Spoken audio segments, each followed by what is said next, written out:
Hi, good afternoon, Lucy. Welcome to the session. I'm so glad to have you with us today. How are Oh, you? I am so well. Thank you so much. Thank you for having me, Saleha. It's so nice to see you again, and it's great to have this opportunity to connect virtually. It's a pleasure, Lucy. So, yes, like we discussed, we're going to be discussing a little bit more about coaching, especially executive coaching, because that's what you do. So, would you like to start by telling us a little bit more about yourself? Of course, of course. Thanks again for having me. It's a great opportunity to shed a little bit of light on the world of coaching and executive coaching. So I will try and be brief. My whole background professionally has been in the nonprofit sector, and then last year I really took some time to think about where next for me, and I retrained as an executive coach, actually here in the UAE with a British accredited and certified program, which was absolutely life changing and really, really fantastic. So, since doing that last year, I've set myself up as the lucidity coach. So, a little play on words and reflects a little bit about my style of coaching and my model of coaching, really around clarity and on shining a light on people and on their potential. So, I am now working with people. The beauty of this new world that we're living in is I'm working with people wherever they may be, whether it's South Africa, Kenya, the UAE, the UK, the world is our oyster, and I am just loving connecting with more people and working with more and more clients from different sectors. Yeah, it's excellent, isn't it? How this whole situation has actually opened up massive opportunities as well for all of us. I think, yeah, that's amazing. So Yeah, it's good always to nice hear to that. try and find a positive, isn't it? It's been a really, really challenging time, but Yes. if we can find positives and try and move forward with them, then we'll be much stronger, I think, as a result. Absolutely, Lucy. Yes, and I'm so glad to hear that from you. So maybe I think a lot of our audiences must be wondering as well when we talk about coaching. I personally feel as well there is still a lot of room for raising awareness on what coaching is actually. Yeah. So how about you tell us a little bit more about what is coaching and what is executive coaching? Of course. Thank you for the opportunity because I agree with you. I think so often people hear these words and they kind of think they know what it means, but they're not sure. And I think as well, we're really seeing a growth in coaching culture. So I do imagine that more and more people are close to coaching and are understanding it, but there's still definitely some distance to go and there's a bit of work to be done. So really, fundamentally coaching, whatever type of coaching we're talking about, it's really a partnership. It's an alliance between the coach and their client, and it's really focused on growth, and it's kind of a journey of exploration. So it's very much an accountability, it's a partnership, it's built on mutual respect. As a coach, I'm not here to tell somebody what to do or to give advice, to be a consultant or a mentor. I'm here very much as a neutral, a professional, a non judgmental sounding board. And sometimes that means being a little bit challenging. Sometimes it means being fully compassionate. And my coaching style is very much supportive and compassionate, but with an element of challenge when it's needed. Because often we are the things that get in our own way. You know, we get in our own way and we are ourselves, we're the things holding us back. So a bit of challenge and a bit of pushing is often what really helps when I'm working with clients. So yeah, coaching is that two-way relationship, and it's basically it's based on asking powerful questions in a really impactful way. It's all about questions, and it's all about how you ask a question, when you ask it, and that whole relationship and conversation between two people. Wow, I love the way you defined it, especially when you mentioned, you know, it's different from mentoring and being a consultant or being an advisor, because I think that's where a lot of people confuse coaching. Yeah, we also get, a lot of our clients when they come to us, they're like, oh, what am I going to learn from this session? What am I going to, can you send me some bullet points on what is it that I will learn when I sit with the coach? So so I think there is still that, there is a lot of yeah, that's the sort of confusing bit here, but I just love the way you define the whole thing. Thank you. So what about executive coaching in particularly, for corporate professionals and the ones who work, in corporates? So would you like to sort of break that down a little bit as well for us? Sure, sure. And I just to pick up on what you just said, the thing I found the most useful was I came across a Venn diagram once that had coaching in the middle, and then it had mentoring, and it had consultancy on each side. And there are areas of overlap for sure, and you can see that, but there is also a really distinct kind of list of factors and elements of coaching that is very, very unique. And it is a unique tool. And I would say that in the professional context, so talking about executive coaching, which is the area I specialize in, it's so often about nurturing talent. It's so often about developing people. We really talk a lot about maximizing potential and fulfilling potential.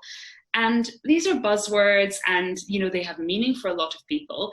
But so often with coaching, and executive coaching in particular, an organization will be looking to invest in the people that they know have got enormous potential. There are heights that have not been reached yet. There is real potential, and staff retention and staff motivation and productivity and performance, all of these things are becoming, well, increasingly important, especially as we look around the world just now, and we're seeing organizations having to make very, very enormous shifts actually in how they run their organizations and in how they run their teams. And when we think about the people in the world that we probably respect the most as leaders, chances are very high that they have had coaching at some point in their lives, if not throughout. All of the most well-known leaders, I'm sure we all follow them on LinkedIn, and we all read articles and we read their books. So often they've had a coaching relationship in their life that has really helped them get underneath the surface, figure out what's important to them, what motivates them, what is holding them back. And this relationship between the change and the growth and the strengths, and then the what's holding us back, and what areas do we need to develop, and how do we need to stop getting in our own way. This relationship and this balance between the two is really where we land with executive coaching. Wow.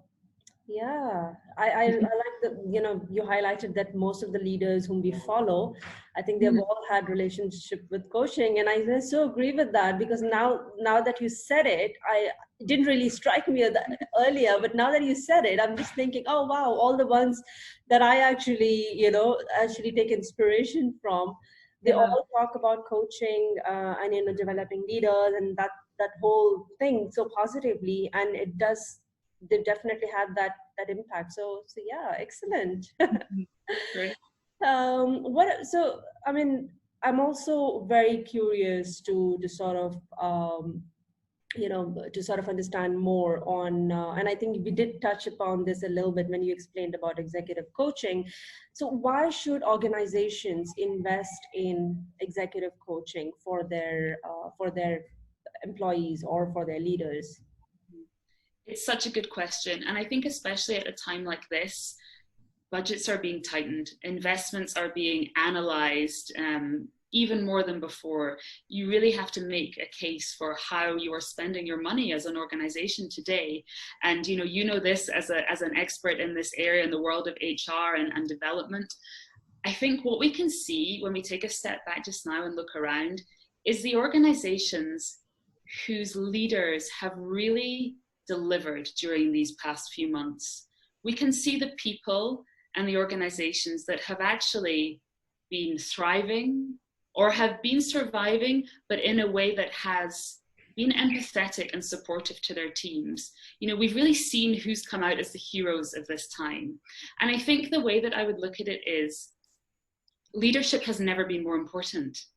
If you want your organization to move from surviving into thriving, you have to invest in the people. The leaders are the ones who are going to be navigating change. Imagine if if we had another pandemic, or we had something that was of equal, chaotic level, something that created as much uncertainty as we've all dealt with over the past few months. Who do you want to be leading your organization? Who do you want to be navigating that change and able to pivot and adapt and live with change and deal with change and lead through change? And who do you want to be as the person at the top who is setting the culture, or the people who are coming up, the aspiring and emerging leaders? What kind of people do you want them to be? How do you want to harness their skills and their talent and all of that untapped potential? And my answer would be that coaching is absolutely one of the best ways to do that.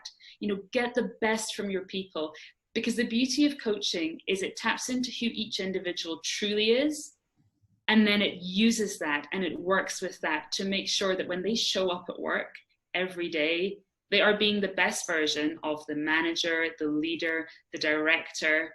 They're being the best version they can be. They're being true to themselves while still moving forward with the organizational vision and goals in their mind. So it's all about what kind of leaders do we want to be nurturing and creating and supporting as we move forward.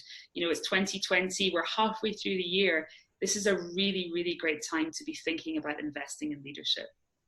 Yeah, and I totally agree with you as well, because I mean, even though these are challenging times, and not just for individuals, you know, for the economy as well, but this is really the time as well when leaders need to build all those skills, such as you highlighted, you know, being compassionate or empathy and resilience, and coaching is something which can help them build all these skills, right? Yeah, absolutely. Absolutely. And the empathy and resilience, I love those two words.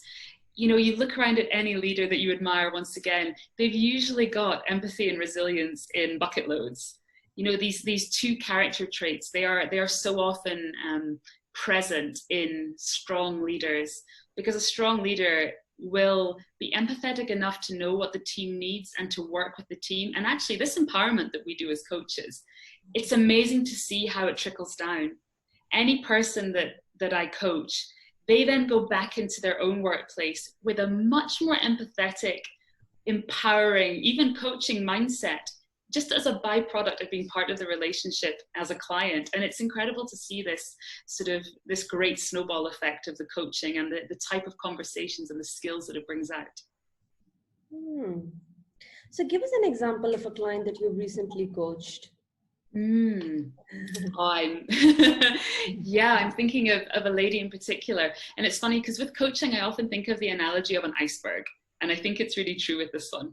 You think about an iceberg, right? You've got the tip of the iceberg above the water, and that's what you can see. That's maybe where a problem is, and maybe a solution lies there, and lots of actions.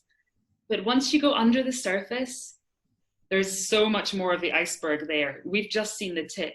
And what's underneath the surface, that's the good stuff. So underneath the surface, that's the who you are. That's what matters to you, your values, and how you want to move through the world. And with this particular client, the iceberg really comes to mind. We were working together on confrontation, which is an issue I know many of us have. You know, we have challenges with, shall we say.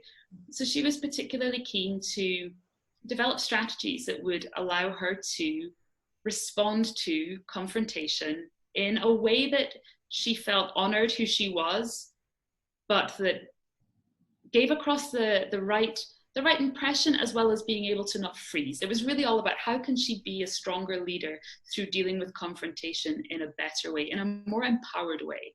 So we did a bit of work, and what was interesting was coaching, of course, focuses on the present and the future. But we found a thread, and we connected the dots that went way back to her relationship with confrontation through all the years, even from when she was a child. And we connected the dots of her relationship with confrontation and her reactions to it and the emotions and what it did to her values and what it was about it that held her back. And all of that really complex sort of unraveling that needs to be done. And where we got to was she really understood her relationship with confrontation by the end. And she was also able to put into practice ways, quite tangible ways, quite pragmatic ways, that she could adopt and use when faced with confrontation. And she was putting into practice ways that would help her be who she wanted to be in the situations that were confrontational, without compromising who she was and getting what she wanted, you know, showing up as who she wanted to be. So it's that whole thing of the iceberg looks like that's what the problem might be. Coaching is not about solving problems. It's about seeing the full picture and getting somebody to be the best version of themselves, empowering them to do that. So we went deep, we went right to the bottom of the iceberg, and we figured out what this issue was and what was holding her back and what these barriers were. And then we broke through them, and now confrontation is something that doesn't terrify her. She's moved from surviving into thriving. Wow. Excellent. Wow. I mean, you mentioned that coaching is obviously focused on present and future, but I think you still do use some of the past. Yeah, you do bring that in when you're actually coaching a professional. Yeah, I think it's the past is part of what makes us who we are, isn't it? And we're focusing on the present and the future instead of the past, but we didn't start today. We started however many years ago, and all of these deep-seated, you know, things that we have that make us who we are, they are so often relevant and they often come up. But then what we do is we pivot and we focus on, okay, so how are we going to deal with that? What are we going to do about that? We're not going to sit in that past space for long. We're going to move it into the present, and then we're going to look forward. We're going to move forward. Yeah, I think that's very well explained. And I'm sure our audience are going to have a much clearer understanding of what coaching is and how it really benefits them. And also, you know, for organization or for L&D or for HR professionals, why is it important to invest in coaching even in these difficult times for their professionals? Thank you so much, Lucy. It was a pleasure having you with us today. Thank you so much for having me. Thank you for your amazing questions as well. I hope we've been able to bring a little light onto the question of coaching. And I think it's great to think about it both as an individual option as well as for organizations. I mean, there really is no better way to really empower your staff and your teams and your employees or yourself. I mean, coaching very much changed my life, and I love working with people who have a growth mindset, because they end up making the most incredible clients who really, really see wonderful results. So thank you for giving me this opportunity. Thank you, Lucy. Take care. Thank you, Saleha.